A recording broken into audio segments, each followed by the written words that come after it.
अंधेरा कायम रहे हमेशा। मुकेश जी एक ही चीज से एडमेंट होके बैठे हुए थे कि ये रोल कोई कर ही नहीं सकता है। मैंने कहा जब आप किसी को दोगे तब करेगा ना, जब किसी को दोगे नहीं तो करेगा कहाँ से। बोले नहीं अमरीश पुरी जी करेंगे इसको। तो मुझसे पूछने लगे तुम सुरेंद्र क्या करोगे बताओ, तुम करोगे क्या बताओ। मैंने कुछ ऐसा सोचा है कि मैं उसको यूं करके करूंगा और इसमें लाइट आएगी खड़ खड़ खड़ खड़ खड़। आपके लिए एक ही रोल बचा है। मैंने कहा जी बताइए कौन सा है। बोले द्रोणाचार्य का। मैं हीरो बनने आया हूँ और आप मुझे बुड्ढे का रोल बना रहे हैं। जैसे ही मैंने बुड्ढा बोला, लाई साहब कोने में बैठे हुए थे, उनको आ गया गुस्सा। एनिमल देखी थी मैंने, लोगों को बहुत पसंद आई, फिल्म भी बहुत बड़ी हिट है, लेकिन मुझे नहीं पसंद आई। ईश्वर हर कलाकार को धर्म जी जैसा बनाए। मेरी माँ की बड़ी इच्छा थी धर्म से मिलने की, तो मैंने एक दिन धर्म जी से बोला कि मेरी माँ आपसे मिलना चाहती है। बोला अरे लाओ लाओ, मैं ही हूँ वो जिसने समाज को नियमबद्ध किया है। मैं 19 अप्रैल को फिल्म आ रही है द लेगेसी ऑफ जिनेश्वर। उसके कास्ट, उसके प्रोड्यूसर्स हमारे साथ हैं और एक कास्ट अभी आप जब स्क्रीन पर देखेंगे तो आपकी बाँछें खिल जाएंगी, आपको अपना बचपन याद आ जाएगा, कुछ को महाभारत याद आएगा, कुछ को शक्तिमान याद आएगा। तो इन सब पे भी बात करेंगे, पर पहले बात करेंगे फिल्म पे, द लेगेसी ऑफ जिनेश्वर। हमारे साथ सुरेंद्र पाल सर हैं, उसके साथ विवेक हैं विवेक हैं प्रोड्यूसर, इन्होंने फिल्म को प्रोड्यूस किया, और अभिषेक हैं, इन्होंने कहानी भी लिखी है। तो सबसे पहला तो सर यही है आप लोगों से कि ये आइडिया कहाँ से आए, फिल्म इस पे क्यों बनाना था आपको, और इसका पहले कुछ और नाम था, फिल्म का नाम भी बदल दिया गया। एक्चुअली ये क्वेश्चन अभिषेक जी ज़्यादा हाँ अभिषेक जी। ये फिल्म बनाने की जो इंस्पिरेशन है वो हमें जैन सेक्ट है खरतरगच करके, उसके आचार्य हैं जिन पीयूष सागर जी, तो उनकी प्रेरणा से ये फिल्म हम बना रहे हैं। और जो खरतरगच है वो अपने 1000 ईयर्स विक्रम संवत 2080 में कंप्लीट कर रहा है, तो उसकी कहानी को दिखाने की एक दूरदृष्टि गुरुदेव में थी, तो उसी को लेके हमने शुरू किया था। और जहाँ तक बात है कि फिल्म का जो टाइटल था द लेगेसी ऑफ महावीर, तो सेंसर बोर्ड की कुछ क्वेरीज थी, कुछ उनको नाम में कुछ इश्यूज थे, तो हमने नाम चेंज करके फिर द लेगेसी ऑफ जिनेश्वर किया। जिनेश्वर मतलब ये जिनेश्वर मतलब भगवान तीर्थंकर, जो भगवान महावीर हैं या जो 24 तीर्थंकर हैं उन्हें जिनेश्वर भी कहा जाता है जैनिज्म में। और साथ ही फिल्म में जो एक किरदार है जिनेश्वर सूरी का, तो दोनों को रिलेट करते हुए हमने द लेगेसी ऑफ जिनेश्वर किया।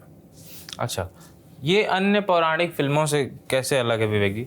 सर ये बेसिकली जैन धर्म की टीचिंग और प्रीचिंग के बारे में बताती है, किस तरह से हमको जीवन जीना चाहिए। तो हर धर्म में अपनी अपनी मान्यताएं होती हैं, हर धर्म की अपनी अपनी प्रीचिंग होती है। तो ये सिर्फ जैन के लिए नहीं, इवन नॉन जैन भी अगर इसको देखेंगे तो जैन धर्म के बारे में उनको ज़्यादा मालूम पड़ेगा। अच्छा, नहीं जब ये अभी हम ऑफ द कैमरा बात कर रहे थे तो आप बता रहे थे कि केस भी हुआ इसको लेके, और ये भी अफवाह उड़ी कि बैन हो गई फिल्म। थोड़ा क्वेश्चन अलग होगा ना कि मतलब आपने पूछा कि अलग अलग पौराणिक से कैसे अलग है। हाँ नहीं वो तो हो गया, आपने जवाब दे दिया। मैं अभी दूसरा सवाल पूछ रहा हूँ, तो इस पे क्यों केस हुआ था और क्या था अभी उसका क्या स्टेटस? अभी तो फिल्म रिलीज हो रही है। महाराष्ट्र स्टेट ह्यूमन राइट्स में किसी को आपत्ति थी और फ्रीडम ऑफ डेमोक्रेसी सभी को है, तो आपत्ति कोई किसी भी सब्जेक्ट या किसी भी चीज़ पे ले सकता है। और जो भी न्यायपालिका पे पूरा भरोसा था हम लोगों को, और हमने अपने फैक्ट्स रखे और हम लोग केस जीत गए।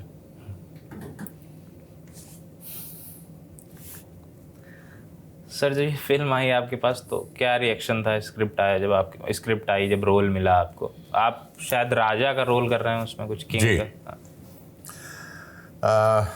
पहली बात तो मैं आपको ये बता दूं अनुभव कि मुझे अपने धर्म से जुड़ी हुई जो भी फिल्में बनी हैं अभी तक हिंदुस्तान में, चाहे वो फिल्म बनी हो या टेलीविज़न सीरियल बना है, उसमें मैंने काम ज़रूर किया है। पहली बात कि मेरा धर्म के प्रति, सनातन धर्म के प्रति बड़ा लगाव है। ईश्वर ने सबसे पहले मेरा सीरियल दे दिया था मुझे महाभारत में द्रोणाचार्य का रोल। उस वक्त आई वॉज वेरी यंग, लेकिन तब भी मैंने एक बुढ़े आदमी का रोल प्ले किया, और आज तक लोगों को वही याद रहता है कि द्रोणाचार्य आ रहे हैं, द्रोणाचार्य जा रहे हैं। और वहाँ से मेरी यात्रा शुरू होती 35 साल से लेकर और अभी तक। जब भी मुझे कोई अच्छे अपनी संस्कृति से जुड़े हुए कोई अच्छा सब्जेक्ट आता है मेरे सामने तो मैं उसको ना नहीं करता हूँ। जब इनका भी मेरे पास द लेजेंड ऑफ जिनेश्वर जी का जब प्रपोज़ल आया था मेरे पास, तो उस वक्त मैं बहुत ज़्यादा व्यस्त था, 4 शो मेरे चल रहे थे टेलीविज़न पे और मेरे पास समय का थोड़ा सा अभाव था और इनको जो डेट्स चाहिए थी वो मैं मैनेज नहीं कर रहा था, लेकिन समहाउ आई हैव मैनेज्ड। क्योंकि जब मैंने आपसे बताया है कि जब सनातन धर्म से और अपनी संस्कृति से जुड़ा हुआ कोई भी खूबसूरत सब्जेक्ट जब आता है मुझे, और मुझे लगता है कि ये लोग अपने धर्म को और अपने समाज को तोड़ मरोड़ कर नहीं दिखाएंगे, तब मैं उस शो को कर लेता हूँ और पकड़ लेता हूँ। पता नहीं, जब भी bigger than life larger than life वाले जब कैरेक्टर्स आते हैं तो वो मेरी झोली में ही आकर गिरते हैं और मैं उनको कभी ना नहीं करता हूँ। और यही करीब 35 साल की मेरी यात्रा में यही चला आ रहा है। चाहे वो कोई भी रोल हो, आप किसी रोल का नाम लेंगे मैं बोलूँगा यस। आप बोलोगे महाराणा प्रताप किया मैंने यस। आप बोलोगे पृथ्वीराज चौहान किया, आई विल से यस। आप बोलोगे भीष्म पितामह किया, मैंने कहा यस। आप बोलोगे रावण किया, आई विल से यस। और अभी भी रामायण मेरा चल रहा है जिसमें मैं वशिष्ठ गुरु का रोल कर रहा हूँ। तो कहने का मतलब मेरा ये है कि मैंने कभी इन चीज़ों के लिए ना नहीं की है, समय निकाला है और समय निकाल कर मैंने इन चीज़ों को जस्टिफाई करने की कोशिश की है। और मुझे एक चीज़ का हमेशा दुख लगता है, जब कोई अच्छी चीज़ बनती है समाज के लिए और अच्छी मैसेज जाता है और उसमें एक वर्ग जो है जब उसका विरोध करता है और कहता है कि नहीं ये नहीं होना चाहिए, नहीं होना चाहिए, तो मैं तो ये कहता हूँ कि विरोध तो लोगों ने राम मंदिर का भी किया था कि राम मंदिर नहीं बनना चाहिए। ऐसे भी लोग हैं हमारे देश में, बहुत सारे ऐसे भी लोग हैं जो इस चीज़ का भी विरोध करते हैं। लेकिन जब अच्छी चीज़ बन के आती है तो मैं देखता हूँ उसकी आस्था और उसके प्रति लोगों की ये प्यार श्रद्धा जो आती है, उससे हज़ारों लोग उससे दर्शन करने जाते हैं और देखने जाते हैं। और फिल्म का भी वही है, जब अच्छी फिल्म बनेगी और उसे तोड़ मरोड़ के पेश नहीं किया गया है और एक अच्छे समाज के बारे में वो कह रही है, एक अच्छा मैसेज हमको दे रही है, हमको युवाओं के लिए बहुत अच्छा मैसेज, हमारी औरतों के लिए बहुत अच्छा मैसेज है और हमारे समाज को एक जागृत कर रही है। और ऐसी चीज़ें जब आती हैं तो मुझे लगता है कि हमें भी थोड़ा सा उसमें अपना योगदान देना चाहिए और मैंने योगदान दिया। और अब मुझे पूरी उम्मीद है कि जब दर्शक इस फिल्म को देखेंगे तो वो लोग इसको पसंद नहीं करेंगे बल्कि इसको बहुत ज़्यादा सराहेंगे भी। जिस तरह से मैं आपको बता रहा हूँ कि फिल्में जो बनती हैं वो हर अलग अलग सब्जेक्ट के ऊपर बनती हैं। कोई फिल्म होती है फाइटर होती है, कुछ होती है वॉर होती है, कुछ इस तरह की फिल्में बनती हैं। लेकिन हिंदुस्तान में ऐसी फिल्में भी बनी हैं जो हमारे साहित्य से जुड़ी हुई हैं, जो हमारी संस्कृति से जुड़ी हुई हैं, जो हमारे समाज से जुड़ी हुई हैं, जैसे महाभारत, रामायण, चाणक्य, देवों का देव महादेव और अब लेजेंड ऑफ जिनेश्वर। जब आप ऐसी फिल्में बनाते हैं, मतलब जैसे ये एक वैसी फिल्म है पौराणिक, उस पे कथाओं पे आधारित, महावीर स्वामी पे फिल्म बना रहे हैं आप, तो ऐसी फिल्मों को मार्केटिंग करने में कितनी दिक्कत आती है कि कोई लोग खरीदने के लिए उतनी जल्दी तैयार नहीं होते हैं, प्रोड्यूस करना भी, पैसे भी जुटाना मार्केट से थोड़ा सा मुश्किल होता है। तो इसमें क्या आप लोग को कठिनाइयाँ आई जब ये फिल्म बना रहे थे आप लोग, या जब सोचा आपने प्री प्रोडक्शन के दौरान इसके?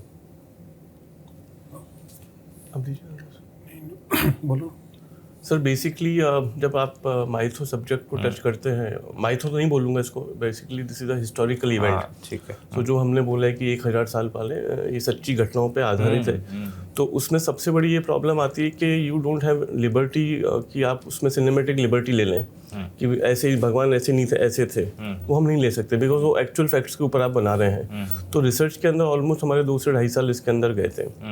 दूसरा सबसे बड़ा चैलेंज, इससे पहले भी हमने और सीरियल प्रोड्यूस किए हैं, जब आप हिस्टोरिक इवेंट्स पे बनाते हैं तो लोगों ने वो कैरेक्टर्स देखे हुए होते हैं और इट्सेल्फ जो तीर्थंकर है, महावीर स्वामी या जो भी हमने इसके अंदर लिए हैं, जिनेश्वर हैं, तो उनको उस रोल में डालना बहुत टफ था बिकॉज वो सादगी, वो क्या बोल सकते हैं कि वो इमोशंस और वो एक अपने आप में एक जो हर कैरेक्टर्स अलग होते हैं, हर जैसे सर अलग अलग कैरेक्टर प्ले करते हैं तो उनके लिए बहुत टफ होता है कि एक कैरेक्टर से दूसरे कैरेक्टर में जाना।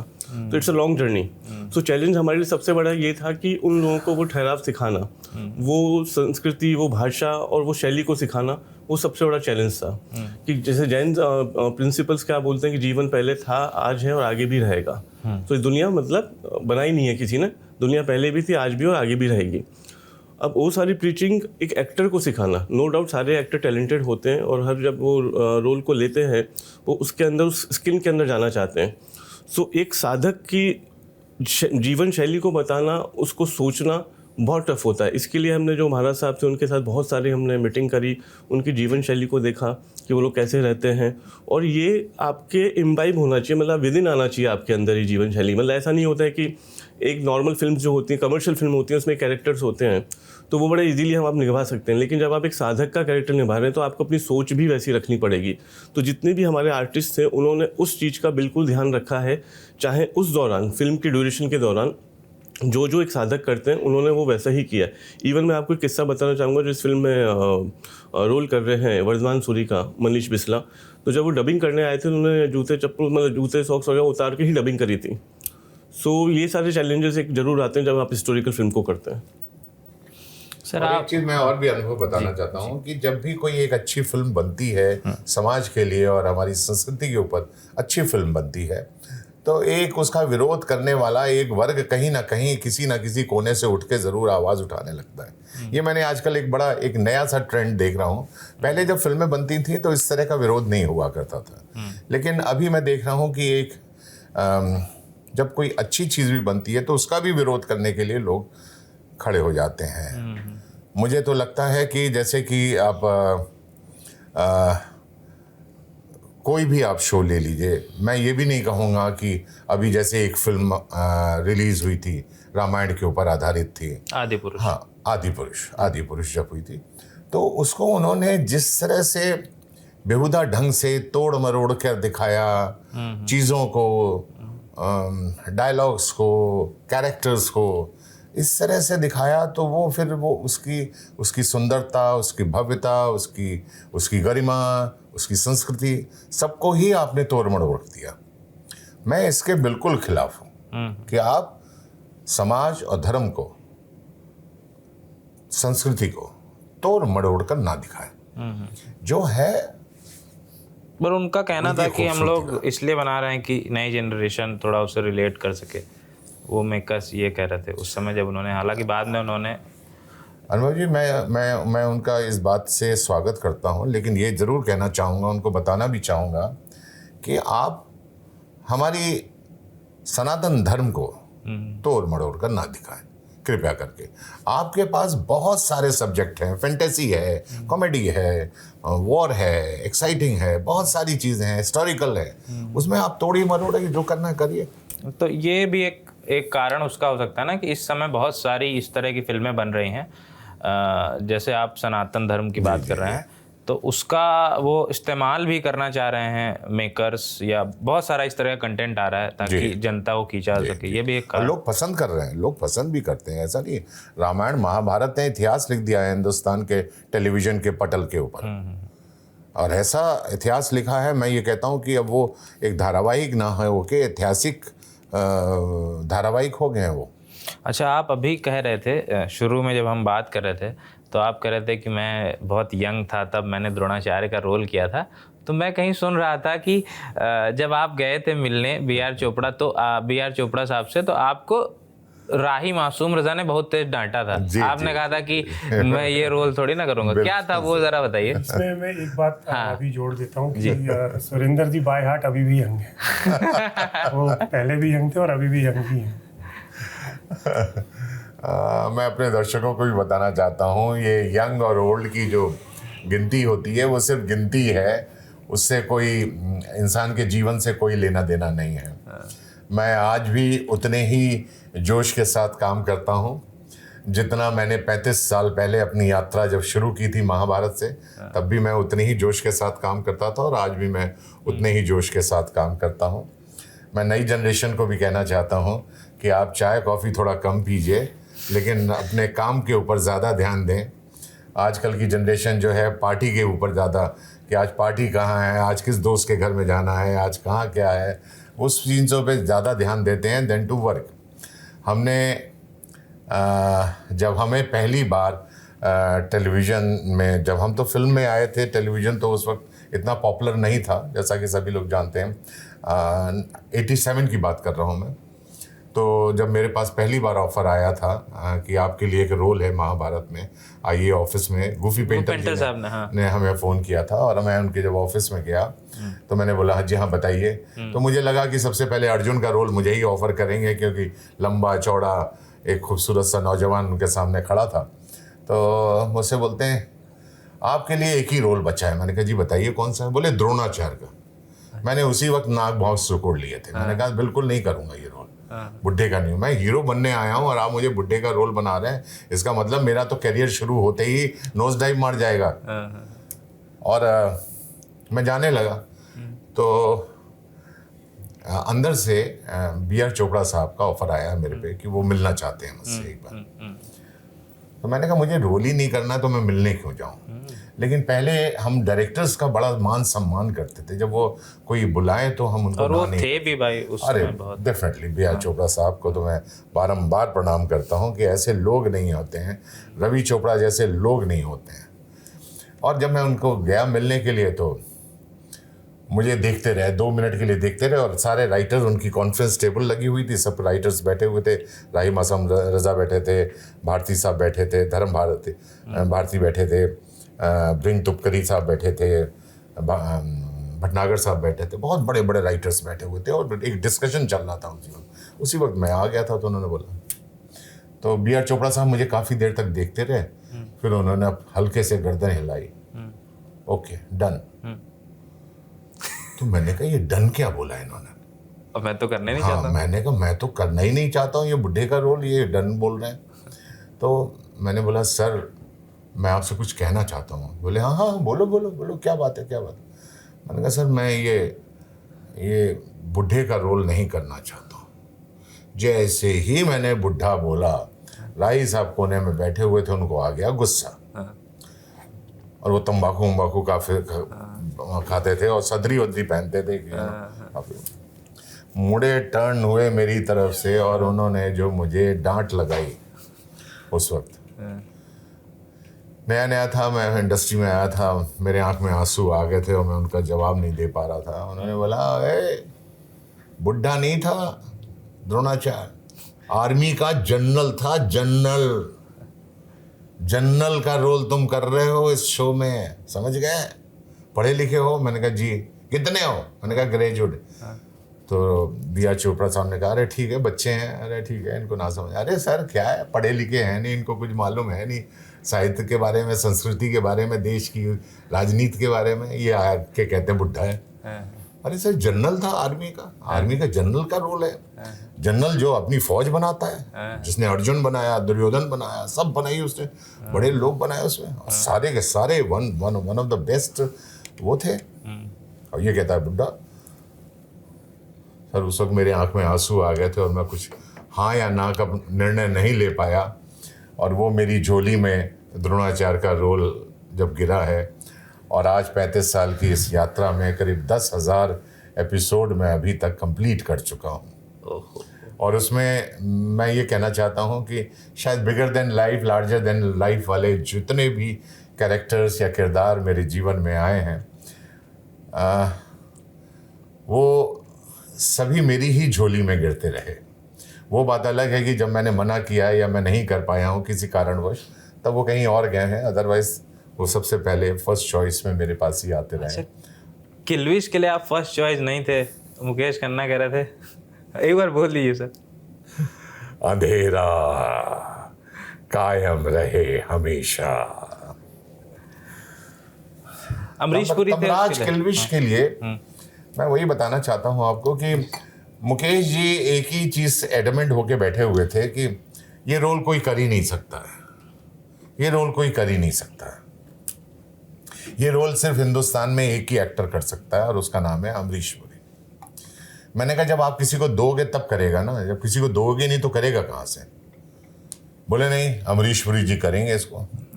उन दिनों अमरीश जी बहुत ज़्यादा व्यस्त थे फिल्मों में, तो उन्होंने कहा कि मुकेश मैं अभी टेलीविज़न नहीं करना चाहता हूँ।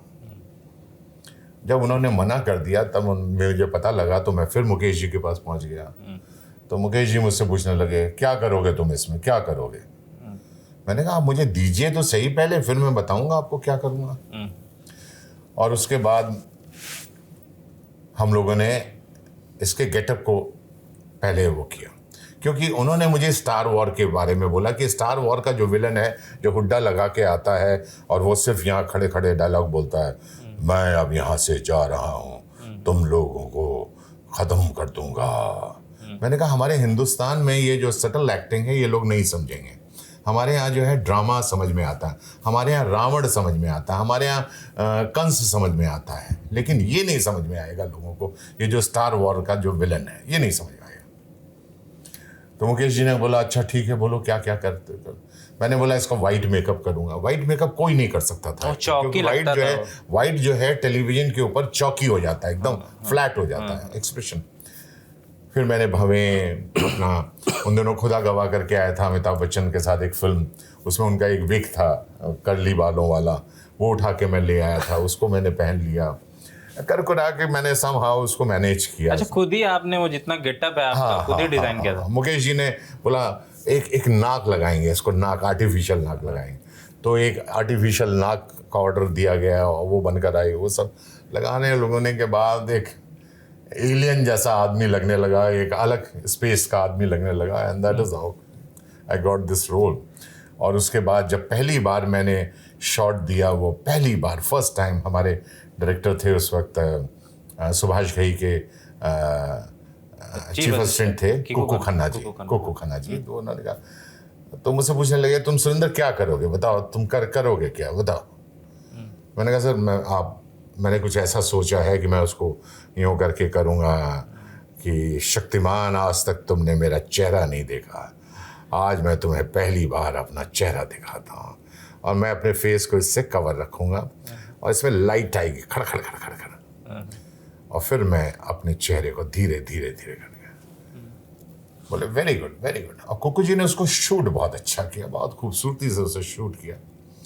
और उसके बाद जग जाहिर है कि बच्चों का आज तक मैं कहूँगा, जो भी बच्चे छोटे थे और अब बड़े हो गए, अब ग्रोन अप हो गए जैसे आप हो गए, और उन्होंने इस धारावाहिक को ज़रूर देखा होगा। उस समय लोग पहचानते थे आपको, क्योंकि चेहरा तो दिखता नहीं था उसमें। नहीं ये आपको अच्छा, ये शक्तिमान तो आज मुझे दाढ़ी में भी पहचान लेते हैं लोग। किल्विश ज्यादा है, देखो किल्विश ज्यादा है, किल्विश नहीं, उस समय ये आपको नहीं था। आप चूंकि द्रोणाचार्य का आपने कैरेक्टर किया था पूरा, जी, उसमें पूरी और दाढ़ी, बहुत सौम्य कैरेक्टर था। और उसके बाद फिर अचानक से आपने शिफ्ट किया, शक्तिमान बिल्कुल अलग किया था, एलियन का रोल किया था, वो बिल्कुल ही अलग था। मैंने अनुभव ये बताऊंगा कि मैंने जितने भी कैरेक्टर्स किए सबको एक दूसरे से सिमिलरिटी नहीं है। जैसे मैंने उसके बाद चाणक्य किया था, उसमें टोटली बॉल्ड था, मैं पूरा एडमिनिस्ट्रेटर था, अग्रेसिव चंद्रप्रकाश द्विवेदी ने जो बनाई, डिफरेंट, बिल्कुल डिफरेंट। हाँ, और आप ये देख लीजिए, जिसने मुझे शक्तिमान में देख लिया, किल्विश में देख लिया, वो तो मुझे रोल ही नहीं देगा, बोलेगा एलियन ही है ये तो। लेकिन महाभारत में इतना सौम्य कैरेक्टर, साइलेंट, वो एक डिफरेंट कैरेक्टर था। फिर चंद्रकांता, फिर जी हॉरर शो, फिर उसके बाद डिफरेंट रोल्स मुझे मिलते गए। और मेरा एक बड़ा मेमोरेबल रोल रहा कि श्याम राम से उन दोनों एक शो बनाते थे, जी हॉरर शो, जिसमें मैंने एक कहानी की 11 एपिसोड में खत्म हुई थी। 11 एपिसोड, जबकि हॉरर कभी 3-4 एपिसोड से ऊपर नहीं चलता है, लेकिन ये 11 एपिसोड किया इसको। द रीज़न कि उसने हिंदुस्तान में बच्चों को डरा दिया था। शो का नाम था साया, और उसमें मैंने विक्रांता जब्बर का रोल किया था। That was another story. तो मुझे जीवन में कभी एक रोल मिला नहीं, हमेशा मेरी इमेज से हट के रोल मुझे मिलते गए और मैं करता गया, तभी 10,000 एपिसोड हुए, और आज लेजेंड ऑफ जिनेश्वर तक की मेरी कथा यहाँ तक है, अभी तक, और अभी भी और करने की चाहत रखता हूँ। 4 शो अभी कर ही रहे हैं हम साथ में, एक समय था 12 शो 4 कर रहा हूँ। यस, तेरी मेरी डोरियों में दारजी का कैरेक्टर है जो लोगों को बहुत पसंद आ रहा है, बहुत पसंद कर रहे हैं लोग।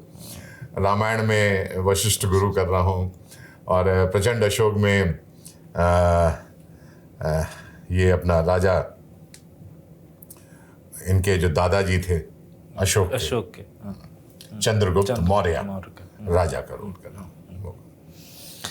और देवों के देव महादेव। देवों के देव महादेव तो खैर मेरा फेवरेट शो है। उसमें प्रजापति दक्ष, मैं प्रजापति दक्ष, ब्रह्मा का पुत्र वो ब्रह्मा जिन्होंने संसार की रचना की थी। संरक्षण हूँ मैं ही हूँ वो जिसने समाज को नियमबद्ध किया है। मैं तभी लोगों कहते हैं ना कि घमंड ज़्यादा नहीं करना चाहिए, ज़्यादा मैं नहीं करना चाहिए, वरना तुम्हारा हाल दक्ष जैसा हो जाएगा।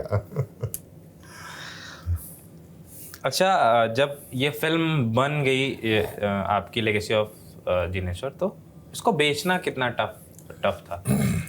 देखिए, तो बेचना आज की डेट में कोई भी फिल्म होती है उसको बेचना उतना ही टफ है कि बनाना जितना बनाना होता है। और फिल्म मेकिंग एक पैशन होता है कि जब हम फिल्म बना रहे होते हैं, जब चालू कर रहे होते हैं, तो एक पैशनेट फिल्म मेकर के हिसाब से चालू करना पड़ता है। डेफिनेटली दोनों चीज़ें हमको ध्यान में रखनी है कि भाई हमने जितना लगाया है, जितनी भी जो चीज़ लागत आई है उतना हमको रिकवर हो। बट वो थॉट रख के कभी भी फिल्म मेकिंग नहीं हो सकती है। तो जितना बनाना टफ है, उससे ज़्यादा आज की डेट में टफ हो गया बेचना। देखिए, एक तरह का दुष्प्रचार चल रहा है फिल्म के बारे में। ऐसा तो दो तरह का चल रहा है कि फिल्म को बैन किया गया था, और ऐसा नहीं है कभी भी फिल्म को बैन किया गया था। CBFC की एक प्रोसेस होता है, उसके तहत उन्होंने एक स्पेशल कमेटी बनाई थी जिसके अंदर हमारी फिल्म की स्क्रीनिंग हुई थी, जिसमें उन्होंने जैन स्कॉलर्स भी रखे थे, और उन्होंने हमको करीब 10 चेंजेस दिए थे जो हमने स्वीकार कर लिए थे कि हम उसके साथ हमने को सेंसर सर्टिफिकेट मिल गया था। दूसरी चीज़ जो इस फिल्म पे केस हुआ था, या फिल्म को दिखाना नहीं चाहिए, या फिर कोई पर्सन साधक का रोल नहीं कर सकता, या फिर कोई पर्सन महावीर स्वामी का रोल नहीं कर सकता, तो हमने सारे महाराज साहब के सानिध्य में सारी चीज़ों को हमने परखा है, और उस चीज़ के ऊपर हमने ध्यान रखा है कि कहीं भी किसी की भी धर्म भावनाओं को ठेस ना पहुँचे। तो विरोध करना अच्छी बात है, लेकिन बिना देखे विरोध करना और बॉयकॉट ट्रेंड चलाना वो थोड़ा सा गलत है। बाकी आप कर सकते हैं। और जो विरोध कर रहे थे उनको हमने कोर्ट के ऑर्डर पे फिल्म भी दिखाई थी, जिसकी उन्होंने काफ़ी सराहना करी थी, बट अगेन वापस से वो विरोध कर रहे हैं। तो मेरा ये मानना है कि आप एक बार जाके देखिए, और निश्चित आप फिल्म को सराहेंगे, आप विरोध नहीं करेंगे उसका। मैं एक चीज़ और बताना चाहता हूँ कि हर आदमी जो है बाहुबली नहीं बना सकता है, लेकिन कुछ लोग ऐसे भी हैं, जैसे हमारे अभिषेक जी हैं, विवेक जी हैं, इन लोगों ने एक अच्छी फिल्म, समाज के लिए एक अच्छा मैसेज, समाज को एक रिच मैसेज, एक युवाओं के लिए एक खूबसूरत मैसेज देने के लिए इन्होंने कोशिश की, प्रयास किया। बोले अगर लोगों को कचरा खाने की आदत है, या इस तरह की फिल्में जिसमें बहुत ज़्यादा वायलेंस है, वुमेन वायलेंस है, और ब्लड शेड बहुत ज़्यादा है, तो कम से कम एक ऐसी फिल्म भी बननी चाहिए जिसमें शांति हो, जिसमें एक मैसेज हो, जिसमें मेडिटेशन हो, जिससे समाज उनसे सीखे कि हमें समाज में रहने के लिए किन चीज़ों की आवश्यकता है, धर्म को आगे बढ़ाने के लिए किन अच्छाइयों की ज़रूरत है। और वो प्रयास इन दोनों ने किया फिल्म को लेकर। अच्छा, हाल फिलहाल जो फिल्में आ रही हैं वो देखते हैं आप? कुछ देखी इधर जो पसंद आई हो? हाँ, देखिए, काफ़ी सारी देखता रहता हूँ। कभी कभी जाता हूँ थिएटर में, बैठ के भी देखता हूँ, फिल्में देखता हूँ। अभी जैसा आपने बोला, एनिमल देखी थी मैंने। लोगों को बहुत पसंद आई, फिल्म भी बहुत बड़ी हिट है, लेकिन मुझे नहीं पसंद आई। अच्छा। हाँ, जब भी मैंने कहा ना, मैं भारतीय संस्कृति में पला हूँ, बड़ा हुआ हूँ। मेरी माँ ने मुझे रामचरितमानस पढ़ के सुनाई है, तो मेरे कानों में तो वही चीज़ें, अच्छाइयाँ ज़्यादा गूंजती हैं देन टू बुराई के लिए। और मुझे लगता है कि पैसा कमाने के लिए हमें कचरा परोसना नहीं चाहिए जनता के सामने। अच्छी हेल्दी फिल्में बनाइए, अच्छी पहले भी फिल्में बनती थी। कौन सी फिल्म अभी अच्छी लगी आपको, हाल फिलहाल देखी हो आपने थिएटर में या फिर स्क्रीन? मैंने कई सारी फिल्में, अच्छी फिल्में देखी हैं, जिनके नाम मैं अभी याद नहीं है, बट जिनकी स्टार कास्ट भी बहुत छोटी थी। अच्छा। हाँ, लेकिन मैंने उनको देखा है। अच्छा। नेटफ्लिक्स के ऊपर, अमेज़न के ऊपर काफ़ी अच्छी फिल्में थी वो, और काफ़ी अच्छा मैसेज था उनमें, और वो आपको गुदगुदाती भी हैं, और अभी लेटेस्ट मैं बता रहा हूँ आपको, लेटेस्ट बिल्कुल लेटेस्ट मैंने किरण लापता लेडीज, हाँ लापता लेडीज, हाँ किरण राव। मुझे बहुत अच्छी लगी, हाँ, it is बहुत पसंद आई मुझे। और मैंने अभी एक वो देख रहा था, एक वेब शो देख रहा था, मंगल लॉयर के ऊपर एक कहानी है, लॉयर के ऊपर है। अच्छा, वो मामला लीगल है, मामला रवि किशन वाला। मामला। अच्छा, ओके। मुझे बहुत अच्छी लगती हैं ऐसी जो कि रियलिटी को छूती हुई कहानियां हैं, बड़ी रियलिटी थी। और उसमें ऐसा लग रहा था कि ये सब मेरे सामने हो रहा है, ये सब ऐसा हो रहा है, और मुझे अच्छी लगी। और उसमें रोचकता, उसमें उन्होंने फिल्म के अंदर कंटेंट भी बड़े अच्छे रखे हैं उस तरह के। अच्छा, आपने जैसा कि हमारी फिल्म में भी वही है, हमारी फिल्म में भी रोचकता है और उसको उन्होंने पूरी कोशिश की है कि दर्शक जो है कहीं बोर ना हो। और उसको बनाने के लिए उन्होंने हिस्टोरिकल तरीके से बनाई है फिल्म को, लेकिन उसमें रोचकता पूरी रखी है इन्होंने, ताकि दर्शक उसको देखें और एंजॉय भी करें। 2 सवाल, उसके बाद हम लोग ख़त्म करेंगे छोटे छोटे। पीछे से इशारा भी कर दिया है उषा मैम ने। तो एक तो इसका कास्टिंग प्रोसेस कैसा था? जैसे आप अभी बात कर रहे थे, किसी भी, चूँकि नॉर्मल किसी का एक्टर में लेना आसान होता है किसी को, अगर आप आज की फिल्म बना रहे हैं, पर चूँकि आप एक 1000 साल पहले के और उसके किरदारों को ले रहे हैं, और उसके साथ में वो एक प्योरिटी भी चाहिए वो, ताकि वो आत्मसात कर सके। तो इसका कास्टिंग प्रोसेस कितना टफ रहा, और शूट कहाँ पे हुई? क्या पूरा सेट पे शूट हुई या रियल लोकेशंस पे भी हुई? सर, कास्टिंग प्रोसेस जैसे मैंने पहले बताया था कि एक जब आप हिस्टोरिकल इवेंट को कर रहे हैं जहाँ पे ऑलरेडी लोगों ने कैरेक्टर्स को देखा हुआ है, उनको फील कर रखा है, और इवन नॉट हिस्टोरिकल अभी भी मतलब साधक तो हैं ही जैन धर्म के अंदर, तो कास्टिंग प्रोसेस हमको करने करीब 6 से 8 महीने लग गए थे। कई बार मल्टीपल कास्टिंग करी, बिकॉज जब आप कास्टिंग करते हैं तो डायलॉग डिलीवरी, लुक तो एक होता ही है कि लुक मल्टीपल माने एक ही रोल के लिए ऑप्शंस थे आपके पास? एक ही रोल के लिए जो मेन रोल्स हैं उनके लिए मतलब जैसे ऑप्शन हमको नहीं मिल पा रहे थे। अच्छा। जो साधक के जो रोल के लिए थे, जो सादगी हमको चाहिए थी उनके फेस के ऊपर जो चाहिए थी, और जो डायलॉग डिलीवरी में चाहिए होती है। जब क्या होता है, जब माइथो कोई करता है तो उसकी डायलॉग डिलीवरी बहुत अलग होती है। जब आप हिस्टोरिकल इवेंट, स्पेशली जैन धर्म में साधक का जब आप रोल कर रहे हैं तो वो ठहराव आना बहुत ज़रूरी होता है। तो उसको प्रोसेस को पूरा करने में हमको 6 महीने से ज़्यादा का समय लग गया। तो काफ़ी चैलेंजिंग था हमारे लिए कास्टिंग को करना। सर, आखिरी सवाल आपसे, आपने भी बहुत सारा काम किया, इतना 35 सालों से काम कर रहे हैं, तो अभी क्या बचा है, क्या करना है? और आपने अभी तक जितने लोगों के साथ काम किया है, अमिताभ बच्चन से लेके सनी देओल, अक्षय कुमार, सबसे आपको मतलब सबसे अच्छा को एक्टर कौन लगा? हालांकि ये चुनाव थोड़ा सा कठिन है, लेकिन फिर भी। नहीं, बिल्कुल हर कलाकार के डूज एंड डज होते हैं, मेरे भी हैं। जी। मेरा सबसे चाहता, सबसे फेवरेट, सबसे अच्छा हिंदुस्तान का कलाकार यदि कोई है तो वो धर्म जी है। अच्छा, हाँ। He is not a man, he is a God of this industry.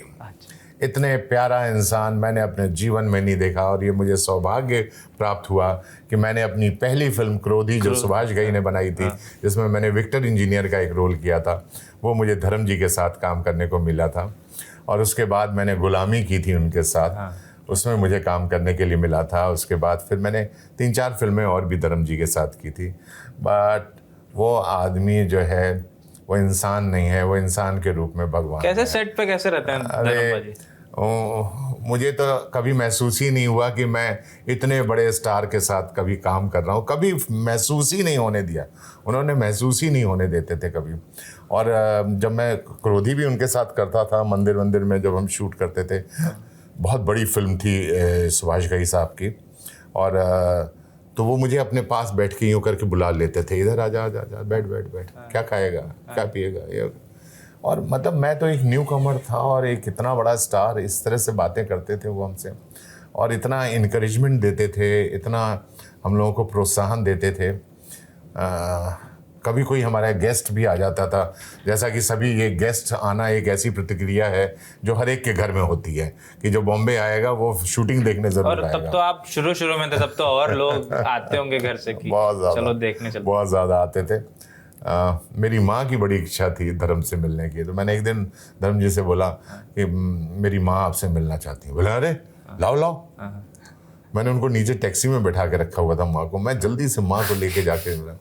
मेरी माँ को उन्होंने गले लगा लिया था, and that was a moment I can't forget that, you know. And he is a great man and a great actor and a great human. उनका कोई जवाब नहीं। मैं तो कहता हूँ ईश्वर हर कलाकार को धर्म जी जैसा बनाए, वाह। जो सबकी सेवा भी करते हैं, यू नो। अच्छा। आजकल जो है एक नया ट्रेंड चल गया है एक्टर्स में, यू नो, बाउंसर लेके चलना, ये लेके चलना, ये एक ट्रेंड है आजकल का, लेटेस्ट ट्रेंड है जो चलता है। जिनको लगता है ज़्यादा बाउंसर होंगे तो वो ज़्यादा बड़ा एक्टर होगा। लेकिन पहले के जो एक्टर्स थे, सुनील दत्त साहब, शत्रुघ्न सिन्हा जी, धर्म जी, विनोद खन्ना, ये लोग कभी किसी के साथ अपने साथ बाउंसर वाउंसर लेके नहीं चलते थे। They are easily available and easily approachable. हाँ, अब तो बहुत तो tough मैं तो यही चाहूँगा कि मैं उसी कैटेगरी में आऊँ जिसमें सुनील दत्त और शत्रुघ्न जी रहे हैं। हम आम जनता के सामने भी जाएं तो हम उनसे मिलें, उन्हें अपना प्यार दें, क्योंकि अगर वो लोग हमें प्यार नहीं करते तो आज हम यहाँ पे बैठे नहीं होते। आजकल तो बहुत सिक्रेटिव हो गए हैं, मिलना तो बहुत मुश्किल हो गया। जी, बहुत मुश्किल हो गया, बहुत मुश्किल, बहुत।